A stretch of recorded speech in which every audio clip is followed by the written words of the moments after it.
Hey, thanks for coming back to the old Goat Garage Institute of Lower Learning. I want to touch on kind of an experiment in critical thinking.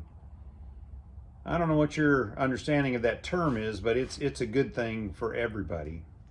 I don't care what end of the world you're in as far as politics, economics, philosophy, psychology, sociology. Critical thinking is an essential because all of us have flaws in our logic and our understanding and our view, our worldview, our philosophy of life, our belief system,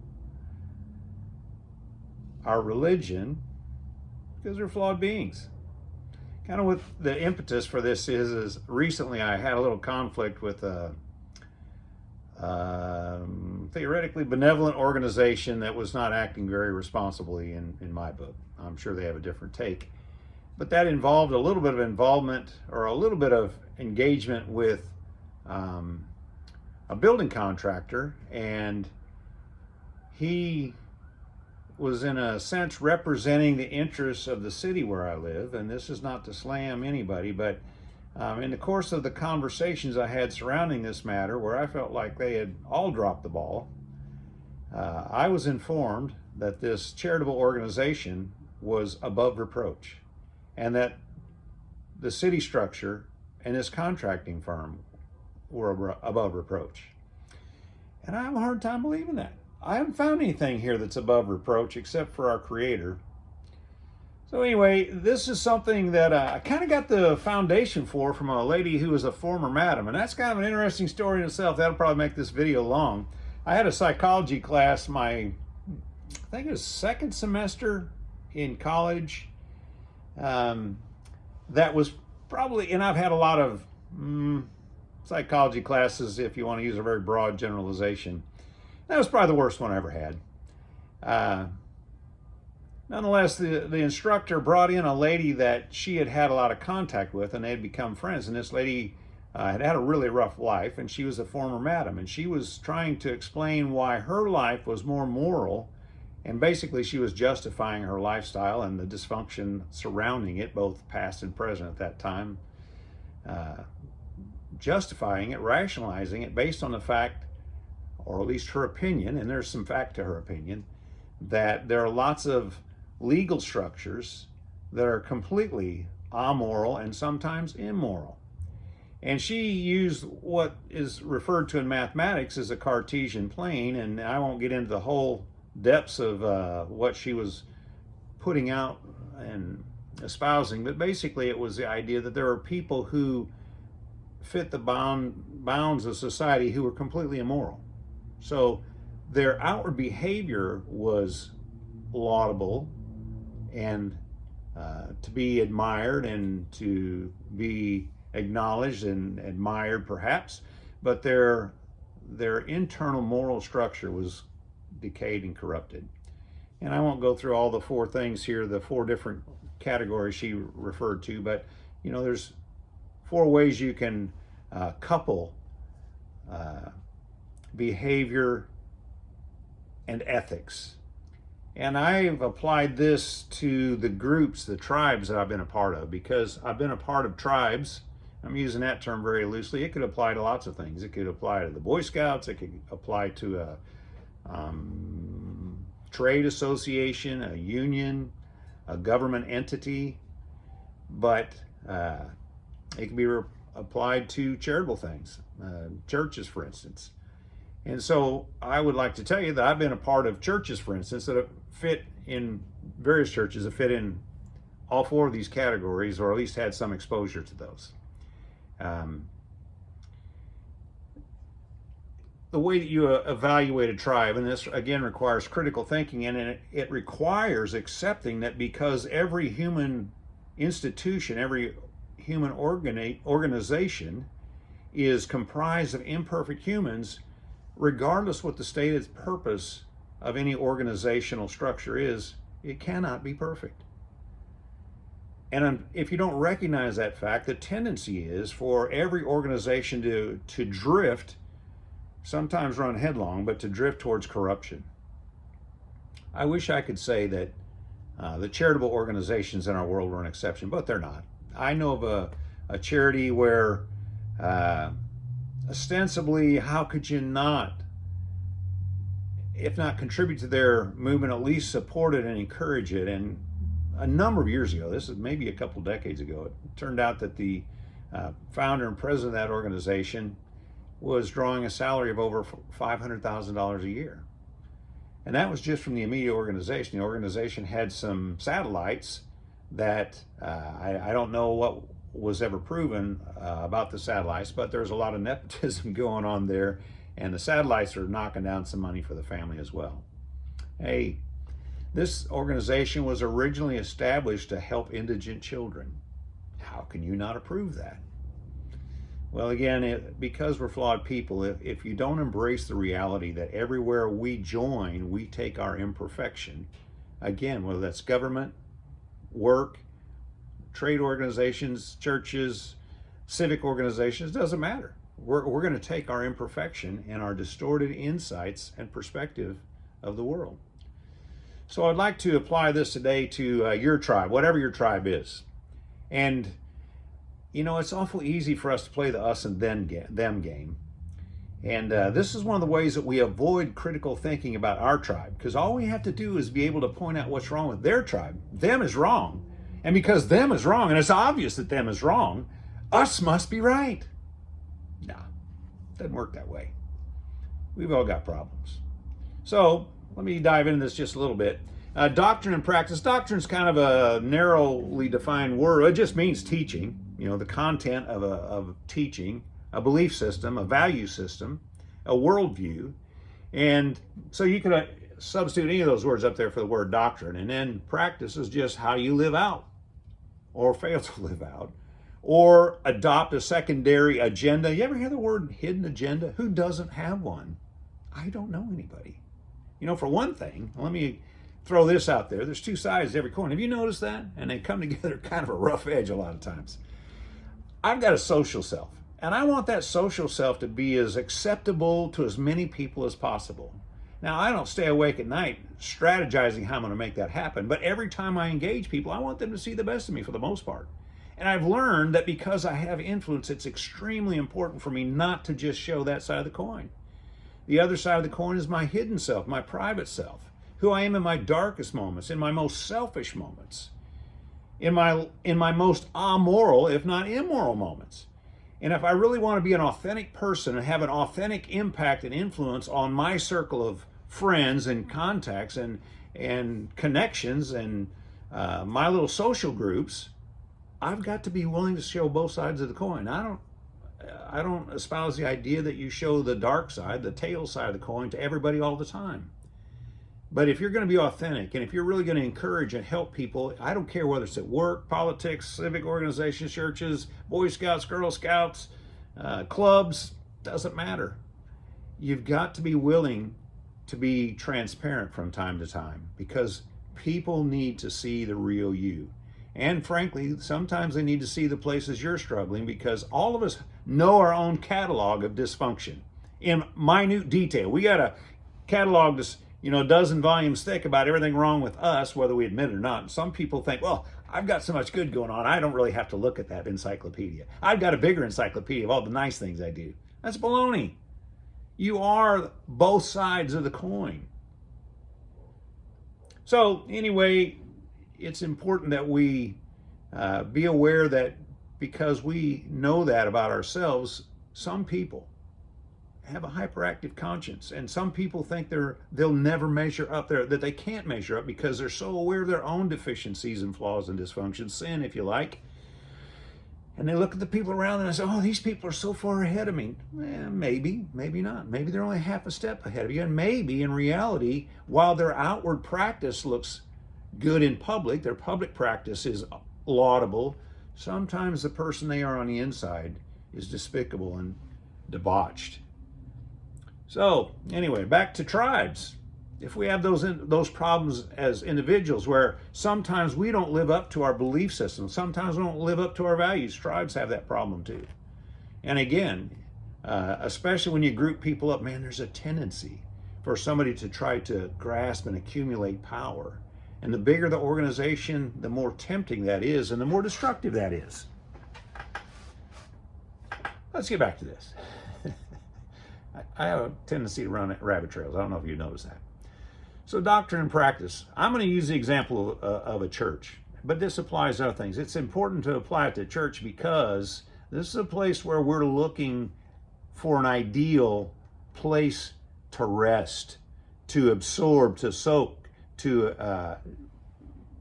receive encouragement, strength, direction, mercy, companionship, communion, and all those are good things to look for. The problem is when that's all that a church, or any other group for that matter, projects, again, we're leaving people who are aware of their own deficiencies with a lopsided assessment of themselves and of their prospects for growth and change. So, back to this. I was involved in a church when I was a little kid that really fit this category down here. You know, if you had math, you probably were exposed to an XY plane, a Cartesian plane sometime or another. And these four quadrants are represented by a Cartesian plane. So the church I grew up in for a lot of years had some problems, serious problems with what they were teaching. But maybe even worse, it's hard to evaluate. These two things wind up going together almost invariably at some point or colliding. Their practice was terrible. You know, I almost never felt anything encouraging in that building. Went there off and on for 15 years. Mostly off by the last 4 or 5 years of that 15 years. Just never really found friendship. Not with my peers, not with my teachers there. You know, some of them, and I was a wild kid. I mean, I was the typical squirmy little kid. In fact, my favorite place to attend a Sunday school class was under the table because I discovered those ladies in dresses wouldn't chase me there. I could run around the room and eventually they'd catch me. But if I was under the table, they wouldn't come after me there because they were wearing a dress. So at any rate, that experience for those many years gave me some religious ideas and some religious biographical knowledge, but nothing that really enriched my soul and nothing really that had any lasting impact on the way that I do life, on my practice. And there were times when I remember one time hearing a sermon, don't remember what year, how old I was, what year my life was, but sermon on lying. And I was a pretty good little liar when I was a kid. Well, I don't know if I was good at it, but I could do some serious lying. And I really felt like, man, this guy was kind of talking to me, you know, and so it was one of those times when, you know, something was reaching me, even though I didn't have a personal connection there. So I determined that I was going to give up lying. You know how that went.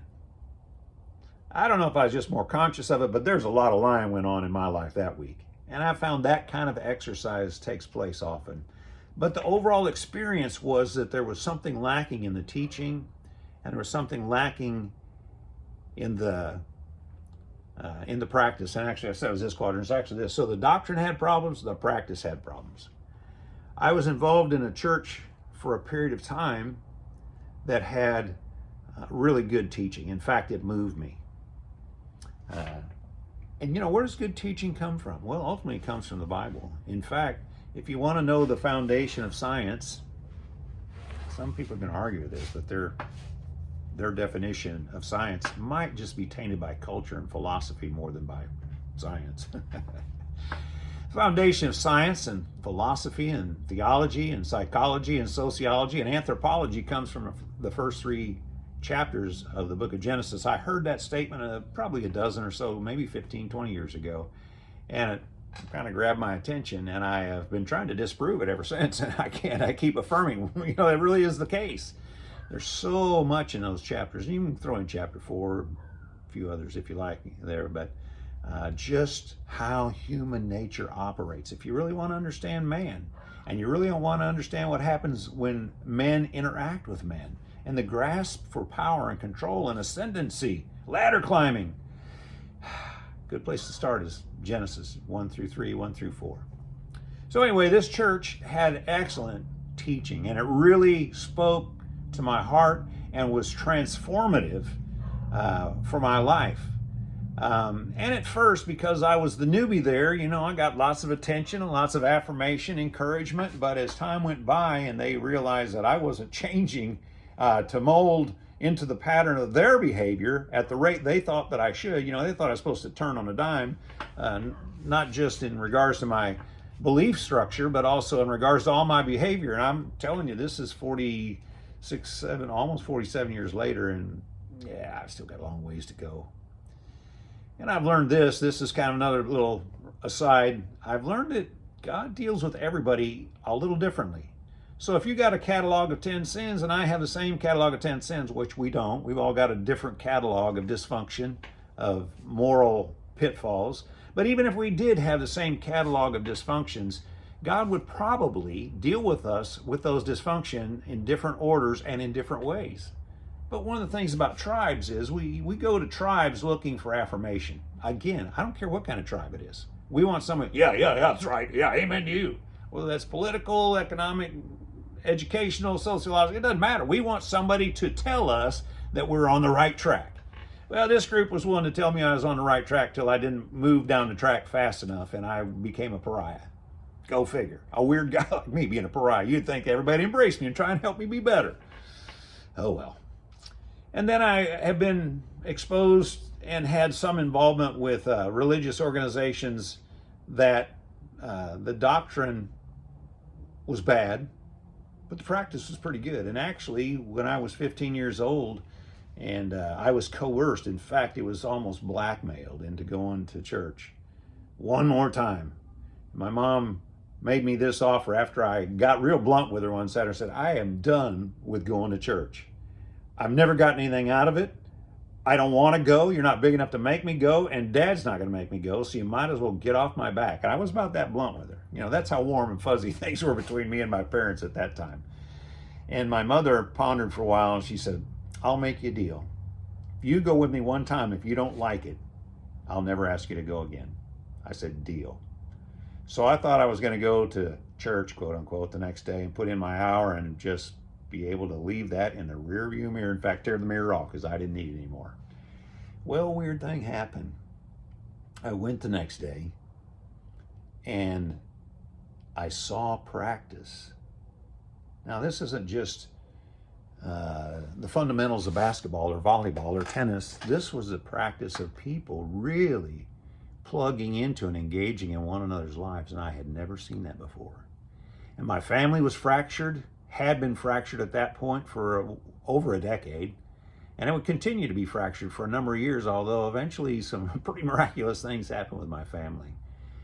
So I go this next day and, I'm stunned because I see family and I'm embraced, and I could tell not just the way they treated me, but the way they interacted with one another, that this wasn't show, this wasn't fake, this wasn't surface level friendship, communion, or association. This was something real and deep, and I wanted that because I didn't have that. And so that's the day I discovered Jesus isn't just a biographical, historical figure, but he's a living person. And that's what I saw. I saw Jesus in these people, and they were offering to give me his love. Now, if you've never seen Jesus' love in people, I am terribly sorry, because so many religious, quote unquote, spiritual, quote unquote, people don't have it and they can't give it. But if you really got it, man, you can't keep it inside all the time. Now, I'm pretty good at keeping it sometimes because I still get angry about things and overreact to things and, show my worst side. Jerry Lewis once said, we've all got another side. Push my buttons and I'll show you mine. Well, my buttons are pretty easy to push sometimes. Depends on the circumstances. So back to this. This was a church that had incredibly good practice. They loved me. They were family to me. And I just hadn't experienced that. And it deeply moved me. It was transformative to me. I believe that the important things in life are caught, not taught. And I was catching lots of stuff, lots of good stuff from that group of people. Unfortunately, there were some issues in the way that they attempted to explain, and certain areas where they tried to live out the truth of God's word. And the result of that was that eventually those doctrinal, those teaching issues, those belief issues began to come to the surface and collide, and that group of people split. Now, you know, the old phrase was split right down the middle. No, it didn't split right down the middle. And unfortunately, it split into 3 pieces because there were a few of us idiots that, that treasured that place so much that we were willing, you know, I'm a 16, maybe 17-year-old kid at this point. And I was all in there. And I was trying to hold on to both sides. Well, you know what happens when you stand between both sides in a gunfight? It's called a crossfire. And you get it from both sides. And so, man, all of a sudden I was a pariah there. So, again, what's your tribe like? What's the hidden agenda like? Is the hidden agenda really undermining what they're teaching? And is it really ultimately going to poison the practice? That's what happened in this particular religious group. I still have some association from that, so it wasn't all bad. In fact, that's the setting in which I met my best friend, a guy named Bill that still close with. Moving on here. Are there any churches that get it right? Get up here, you know, church I came to know Jesus in had some doctrinal flaws, and they weren't all on the surface, but they were there, and ultimately they erupted. But their practice for a long period of time was, man, it was transformative to me. It's life-changing. Again, I've been in church that was just deader than a doornail, and they had an interpretation of the Bible that was all about serving what they chose to do. I like to share those little thing that one of my buddies calls Adonism, and that is this: the mind excuses what the heart chooses. Jesus says all of our dysfunction comes out of our heart, but our brain is so sharp we can come up with an excuse. I remember confronting a guy one time who had asked me to intervene on his behalf, and he had kind of stepped in a significant way. It wasn't earth-shattering, but it was a significant way. And he asked me to kind of mediate between him and the people that were offended by his actions. And when I heard their point of view and what their accusations were, I tried for about a half an hour to pin him down. Did you do this? And finally, he said, what else could I do? Well, you could have told the truth, because that was the thing that was a problem, was the lie that covered his actions. Now, his actions weren't terribly laudable, but the lie that couldn't cover the actions and couldn't be denied ultimately was just destructive. So anyway, there's a situation where somebody was promoting one thing as a belief system and a practice and not living up to that and not willing to be accountable for that either. Well, let's move this toward a close. So the mind excuses what the heart chooses. We feel like we do what we feel like we're compelled by our circumstances to do, and then our brain sets to work creating a fabric of rationalizations, excuses. And then there's a difference between a reason and excuse. Did you know I've got a reason for absolutely everything I do? The problem is a lot of my reasons are not valid excuses, and they don't excuse me. So the brain goes to work, and then we can engage in argument to defend ourselves against actions that are indefensible. I would urge you, the places you've invested your heart, I would urge you, the places where you have looked for companionship and communion, friendship, mutual beneficial support and involvement and encouragement, apply this test. I got good news and bad news. The good news, nobody is out here at infinity in this quadrant where the doctrine's good, the teaching is good, the value system is good, and the practice is good. We're all somewhere in this quadrant if we're doing our best. Every organization needs to grow. You know, if you look into the teachings and the discussions, essays of our founding fathers, they were aware of this, whether they would have recognized the Cartesian plane here, the XY plane, I don't know. But they were certainly aware that these dynamics work in the associations of men.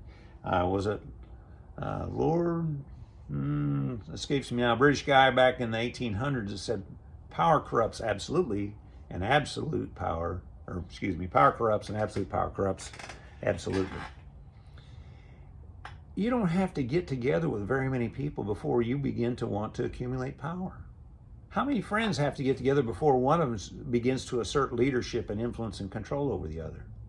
That's not always a bad thing, especially if one of those two friends, and I know I'm on another one of those sidetracks, It's not always bad for one person to be the leader in a friendship of two.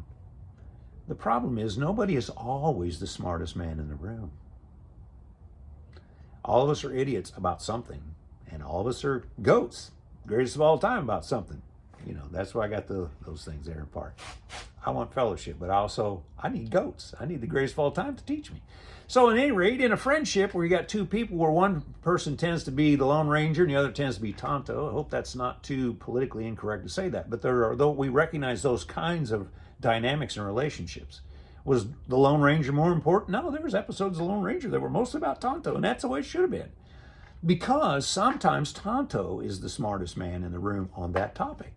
And somebody who is used to having the reins of power needs to be willing to let go of them and take a follower, a subservient role in that instance. And that does two things. It allows things to go well in that situation, but it also strengthens the bonds of that relationship. Here's what I want to close with. For imperfect people to form a moral, not just on stated purpose, mission statement, but for imperfect people to form a truly moral association, accountability must be eagerly pursued. How about your bunch? How about your tribe? Are they really trying to improve, or are they just trying to polish the program, enhance the power of the organization? If so, man, I'm sorry. Again, none of us is out here, but we ought to strive to be here where what we believe is founded in truth, and there's only one real foundation of truth, and that's God himself. I believe he expressed that through his holy word. I haven't found anything in the Bible that I can't live by. I have found things that are difficult to understand and don't. But that's my guide. That's the test of I don't have a truth. That's the test of my opinion, my perspective, my prejudice. It's the test of all those things. It's the test of my belief system. So again, in closing, for imperfect people to form a moral association, they must pursue eagerly, willingly accountability from the top down. You know, a lot of times, I got to throw this one in too. A lot of times organizations claim there's accountability, but it's leader to leader. No, until the head is accountable to the feet, the head isn't accountable. Wish you well.